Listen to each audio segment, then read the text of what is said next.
এটি দেখলেই বোঝা যায় একটি ব্যস্ততম এলাকা।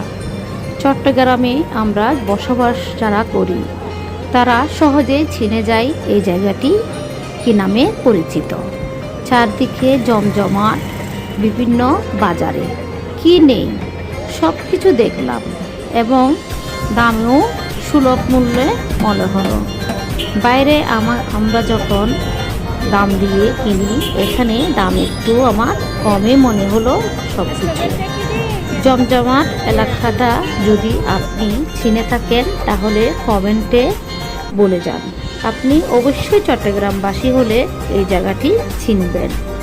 বাজারের জন্য চিনবেন সেটা নয়, এটা এমনিও বিশেষভাবে একটি পরিচিত জায়গা। এখানে মামলা মোকদ্দমায় বলেন, জায়গা সম্পত্তি, বিপদ আপদ বা অন্য কিছু অন্য কারণও এখানে কারো না কারো আসা হয়। তাই জায়গাটি চট্টগ্রামবাসীরা সহজেই চিনবেন। আল্লাহ হাফেজ, আসসালামু আলাইকুম।